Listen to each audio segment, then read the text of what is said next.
showing you the progress or the non-progress we are making with registries and databases.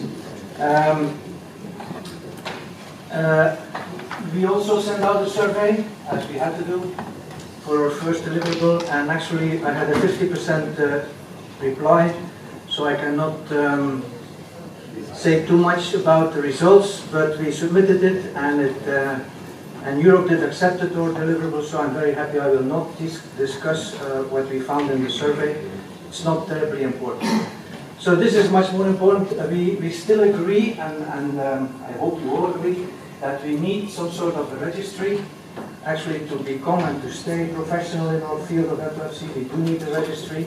And from the very first beginning, I was always thinking about something very pragmatic, with only very relevant clinical data fields. Avoid double work, because there are these registries out there, so we do not have to replicate. And actually, I have to disappoint you already right now. At this point, we will have to create a new one, and we will have to put in patients in a new registry. So extracting data from existing databases is something for the future, but not for the very first 2 or 3 years. As Philippe said, RedCap is being used very frequently, and it's very easy to use, and you can do it on your own, and you could do it centrally and peripherally. But there are some voices in Europe at the European Commission that say that RedCap is perhaps not the best platform anymore. So that's something what we have to discuss also. So when we thought about the registry, we had a couple of discussions, and actually we had a sort of a final discussion during the meeting in Washington about what to include in our pragmatic registry. And I will not go over everything, but you can read with me. This is what we call the core module, and this is what I still would like to offer to any other group that would like to start with the registry. Like, for instance, Recommendations 20 has been named a few times this morning. They want to have a registry. Okay, let's give this to them. They use it. They fill in everything they want. They can add fields, but we will need from them at some point these data back into our registry. So what is included in our core module? Informed consent. And so we are waiting, and it's already a reality right now. Then demographics. We will have a unique patient identifier, and actually today there is a new workshop in Milano about the rules of giving one single identifier to each patient, so we will have to follow these rules. Date of birth, dead or alive, then current age epilepsy diagnosis, predominant seizure type, there's still some discussions about this. Etiology of the epilepsy, we will go with the International League Against Epilepsy. Classification, of course, structural, genetic, metabolic, immune, infectious, and unknown. For structural, we will of course ask if there's an MRI available, not really with the results of the MRI. If somebody wants to do research on MRI in epilepsy, we can go back. Can you asking all of them for MRI? Yeah, it's not only for structure, of course. For genetic, of course, we will also ask for all of them if there's DNA available, and so on. Epilepsy syndrome, known or not known, with drop-down lists. EEG. Is there an EEG available? I think that's a single question. And then, if somebody is interested in EEG, we can go back with the other working package to the EEGs. So we will not find or ask for details about the EEG. Seizure frequency.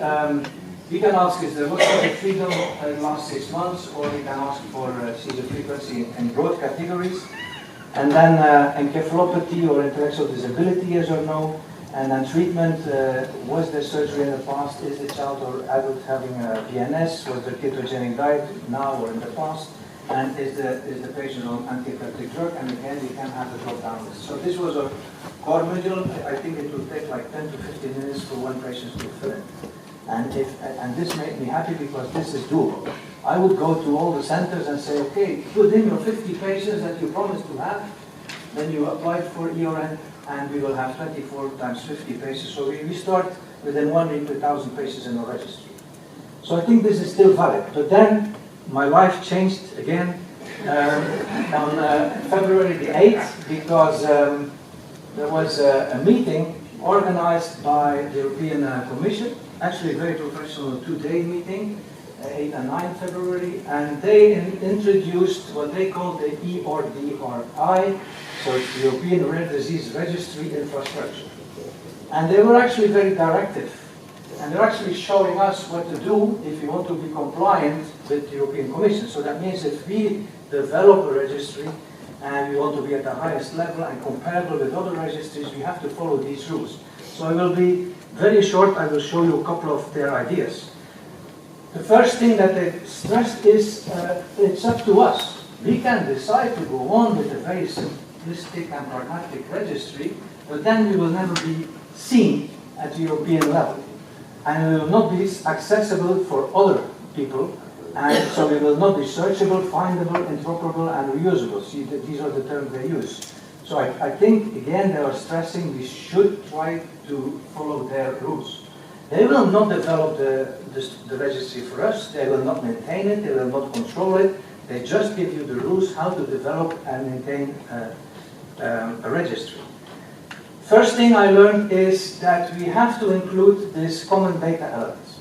Probably most of you know the 16 common data elements because this was discussed at length with different organizations and you see the names. So this is done.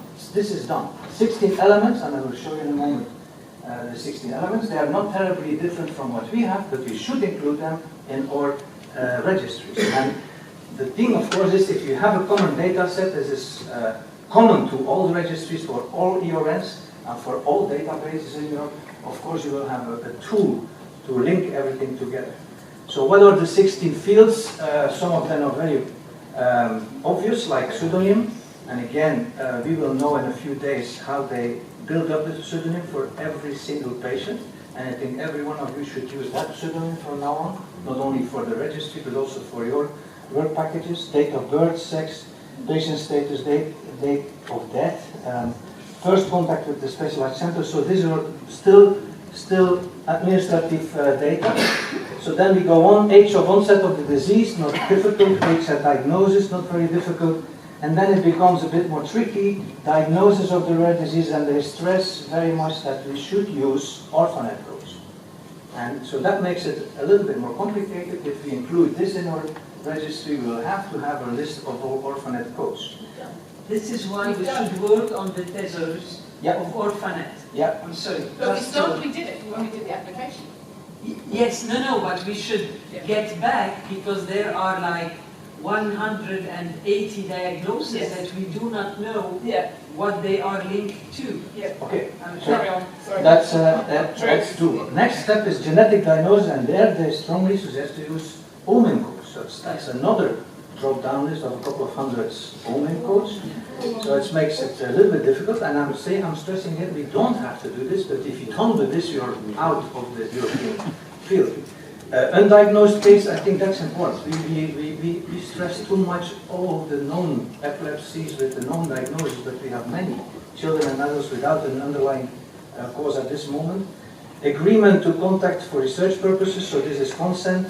Consent to the reuse of data, this is consent. Biological sample, is there DNA available? So that's what we also have. Link to a biobank. And then another issue that is a bit something that we didn't think about is we have to give some sort of a disability score, quality of life score, and again they are referring to classifications that I don't know very much in detail. So these are the 16 extra fields, or I mean, they're overlapping what we had, but we have to include these 16 fields in our registry. So then they, the next thing that they introduced were all the tools that they provide to build the best registry or database. ERDR is registration infrastructure. And it's done with 2 universities in Germany, and there are about 8 tools, and the 4 most important ones are over here. The repository, the directory of registry, DOR, the warehouse, and the pseudonymization tool, which is again discussed today. Now, first thing is the metadata repository. I was impressed because they showed me that if you have a field in a registry or in a database, this field can be identified by 27 characteristics. Is it analog, digital? Is it a name or is it not a name? So if you follow their rules, you have to identify and classify every field according to this repository. And that makes it, of course, interoperable. If I do this and another ERN is doing the same, you can compare the data. So I understand all these things, but it's not like making an Excel file or making an access file or even not making a REDCap file, because REDCap is not following these rules anymore. So they talk about fair, findable, accessible, interoperable, and reusable. Next is the directory of registries. So they will keep a directory of all existing registries. So that's again a core component, as they call it. So you will see what they mean by the directory, so that other people can get access to limited data set of these registries. So again, you will only be on that list in this directory of registries if you follow their rules. Next one is the warehouse, and there's another thing. So you have the common data set, but now they introduced also the reporting data set. And the reporting data set is a subset of the common data set, a subset of these 16. So they will ask us to upload once a year the reporting data set of our registries. And that will be accessible to everybody, of course, without any link to patient data. Again, it will be anonymized, but this is for the stakeholders. So this is what we will use for dissemination and access for everyone. And again, you see here the same thing. You have the common data set, and within the common data set, you have the RTS, the reporting data set. So the overall idea is you start download with your registries. You make your registries as professional as possible. You follow their repository, and then you have a reporting data set going into the data warehouse on the left side. And this data warehouse is accessible for everybody. And then the registries, you have your anonymization, you have your directory, and you only use the repository that is available at European level to build up your registries. And again, the right side is also, to some extent, accessible for everybody. So you feel it's not terribly difficult, but it's more than just the core fields that we had in mind. And of course, ERN for the European Commission is only one thing. They want to link with patient organizations, with omics databases, and that's the project of Philippe is in a way an example of this, surveillance, biobanks, and other registries. So they want to have links with all these things, not only within the ERNs, but with other data sets as well. And again, that's why we need to comply to their rules. So, last question is, of course we will do this. You can step down and say, we will not follow this, we will have our own small registries, but I don't think that's an option, so we will do this.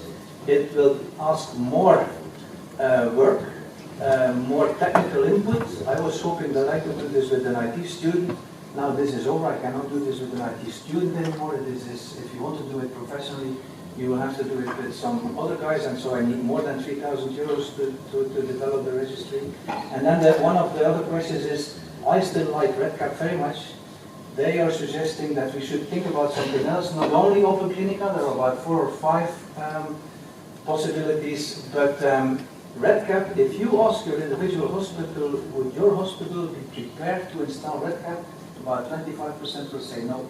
And then you can go to a central database, so it's possible, but it's and also for Open Clinica, for other ones, there will still be a lot of work to be done to talk to each individual hospital. Do you allow this database to run on your IT infrastructure? So that's another issue I have to solve. So that's what I have to say, and I hope we will stay on the left side and not on the right side. Thank you very much. Thank you. And I think this is one of the most, what we've talked about most over the last 6 months. And we did put in an application, the EU put out a grant call, and we did put in an application. We were graded that it was an appropriate application, but they actually only funded 5 out of, I think, 15 applications in the end of the ERNs. So, but there may be something coming from the EJP, which Rima will be talking about later. Thank you. We will talk about this later.